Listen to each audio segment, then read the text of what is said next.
How's it going, guys? It's me, Jack from Cam's Cobb, and welcome to another match preview. Today we've got a preview for the Zagreb game tomorrow, Dinamo Zagreb. The first game of the Champions League group stages. Got a pretty easy group. This is, I'd say, our easiest game. Obviously, Salzburg and AC Milan going to be probably harder than this one, but look, we're not doing well right now. We haven't had a good start to the season, even though our league position isn't too bad. We have not been playing well. We all know we haven't been playing well. We were so lucky to get that win against West Ham. Not only that VAR decision, which, I mean, let's not talk about it. It was soft. But we played shit for 70 odd minutes until the subs came on. And I think that is really what I'm basing our predicted lineup off today, is how badly we played against West Ham with no attacking threat. And why would there be? Sterling and Pulisic, the only attackers on the pitch for 70 minutes. It's just like nothing's going to happen with two attackers. You need at least four, and we saw that when the players came on. We've got the defensive capabilities to defend. Well, we should do anyway, even though we're conceding a lot. We've got Silva, Fofana, Koulibaly, and obviously Chilwell and Reece James. That's another thing I'll get into, the Chilwell Kukurea thing. And like a holding midfielder as well. Like, we should be able to score more than we concede.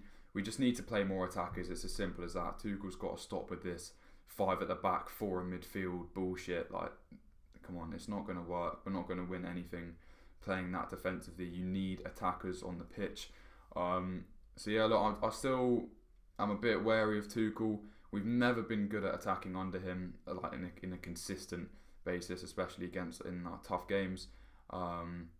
But I'm not Tuchel out yet. I know I kind of joke about it sometimes, but I do still have faith in him, and I love Tuchel. I think he could be the right man for the job, but he's got to start proving himself now, because we have not had a good start to the season. I think 3 wins from 6 in the Premier League, already 2 losses, and we're only 6 games in, and that draw against Spurs.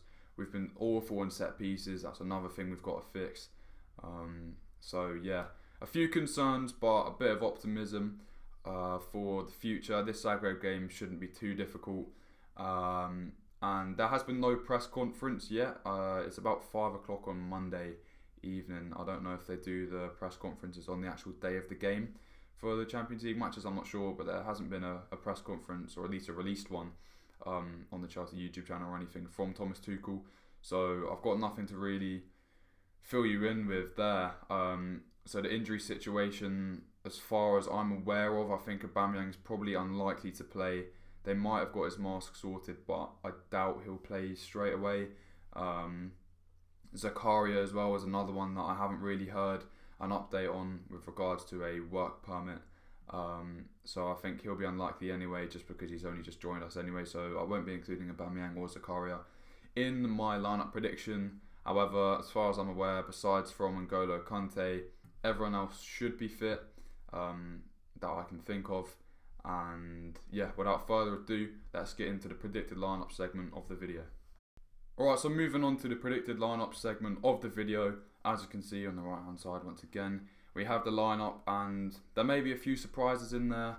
But in my opinion, if you think that the lineup is something that we've seen recently in recent matches, then I think that, or if that is the lineup, if the lineup is something similar to what we've seen in recent matches, then I think that speaks absolute volumes about this manager. I do think he can be extremely stubborn, and I don't know if it's because he's stubborn or he genuinely can't play another way. But I do think that is a concern with Tuchel. I think that this 3 at the back system has clearly not been working for a long time now, and he still refuses to move away from it. Some people seem to identify a 4-2-2-2 at times, which I just don't really see. I always see those 3 centre-backs, so I don't know where anyone gets a 4 at the back from, except in some games where we might move to a 4 at the back when we're losing.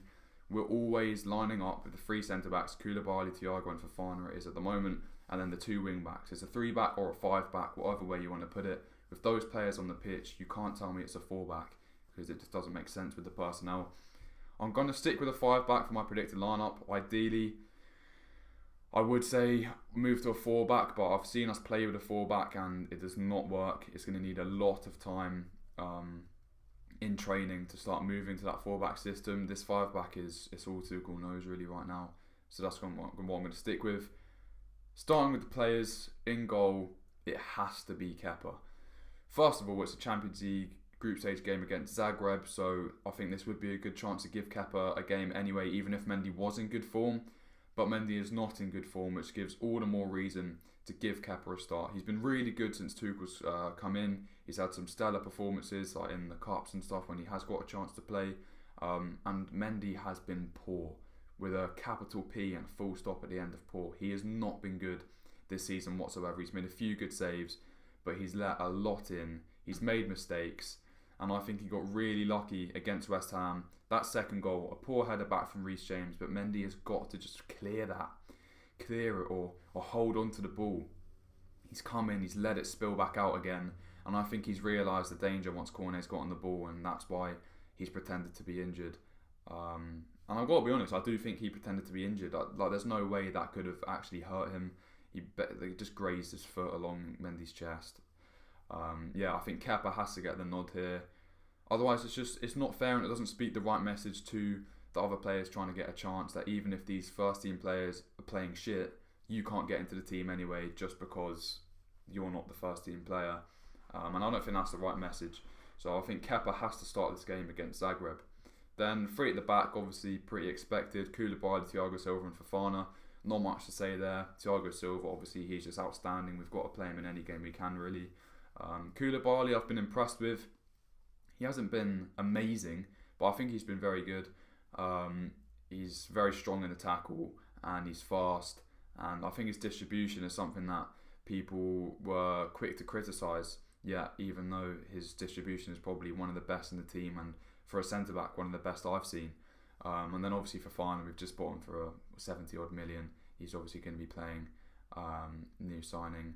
And yeah, then the wing-backs, starting with Ben Chilwell. Now, I said this when we signed Cucurella. People were very quick to write off Ben Chilwell, and I thought that was a huge mistake on those people's behalves, because they didn't realise that until he got injured last season, he was our best player. He was our top scorer.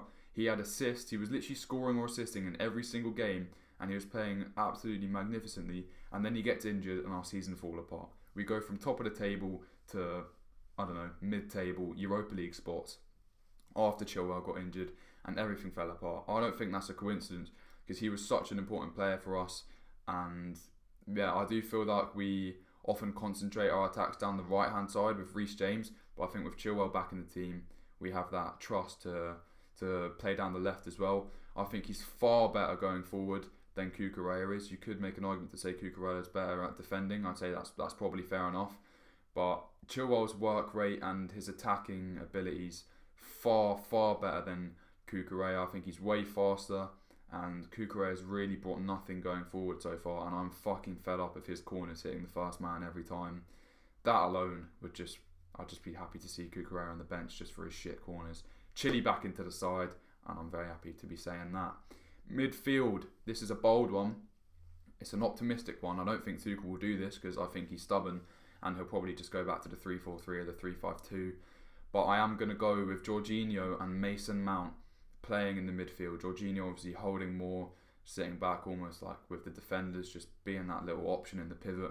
And then Mount as a proper number 8. He's got the work rate to play in there, to track back, make tackles. We know he can. And then he's also got the ability to drive forward, play those balls through, and get into the box and score goals. And I think this could really unlock Mason Mount this season, who has been very underwhelming. He's sort of been stuck out on the right wing, which really is not his position, playing in that front 3. I think he either needs to be a number 10 or a number 8, not a winger or striker or whatever he's playing at the moment. Stick him in the midfield, link up with Jorginho and the wing backs, Reece James and Chilwell, and I think this could really unlock our attackers, which will be, hopefully, Raheem Sterling, Kai Havertz and Hakim Ziyech. Now, I was thinking of giving Armando Broja the chance, because I thought he did really well when he came on against West Ham. He was brave in the tackle, just non-stop pressing. But I do feel that if someone's going to get a goal right now, it is more likely to be Kai Havertz. I know I've been criticising him and said he should be dropped, but I do think him being dropped against West Ham benefited him because he came on, he looked hungry, and he got his goal. And if you get your goal as a striker, I think that warrants you to start next game. Bro had the same amount of time, I guess, just in that West Ham match to get his goal, and he didn't manage to do so. He had a couple of good chances. Kai did get the goal, so I think that alone just warrants him to start. If he hadn't have scored, I would have given Bro the nod. But yeah, you're a striker. I guess he's not really a striker, but he's fighting for the striker role. He scored the goal last game. He looked hungry. We'll get him back in the side. Sterling, obviously going to play. Still one of our most dangerous players this season. The way he drives at defenders, no one else in our team can really beat defenders the way he does. And yeah, I mean, he's already scored 3 goals this season, got a few assists as well. He's doing really well. He's off to a good start in blue. And then Hakim Ziyech on the other side. Obviously, we talked about Pulisic and Ziyech being the 2 players that weren't really been given a fair shot. Pulisic got his shot last game. He didn't really impress, although I didn't think he was too bad. I thought Ziyech played well against Southampton, and I think with Havertz playing up front, Ziyech playing in them balls, Sterling coming in at the back post, I think Ziyech's crossing could be really useful, linking up with Mason Mount and Reece James. And yeah, that is what I think and hope the lineup will be. Will it be that? Probably not. We'll probably see like 2 attackers, and we'll probably see like Conor Gallagher playing again. Please, for the love of God, keep that man away from this starting 11. He is so bad. I'm not saying he won't get better. He could get better, but right now he is appalling. He's probably going to go and start and score now. But yeah, let me know what you guys think of the lineup prediction. In terms of score prediction, I'm feeling optimistic. I feel like we've got a bit of a bounce from that West Ham game because we got a bit of fortune. We got the late goals, the comeback. I'm going to go with 3-0 Chelsea. Not like me to predict something like that. But yeah, 3-0 Chelsea against Zagreb. We're going to go with Sterling, Mason Mount, and you know what? We're going to go with Chilwell as well because I love Chilwell. And he got his goal and assist last game. And he's in good form. He's going to be hungry. And yeah, that will conclude this match preview. Let me know your guys' thoughts in the comments below. Turn on notifications for any future videos that we do. There obviously won't be a match vlog for the Zagreb game considering it's in Zagreb. And we are unfortunately not making the trip. But we may do a little match review, possibly a rant if we lose. And yeah, that'll be all. I'll see you guys in the next one.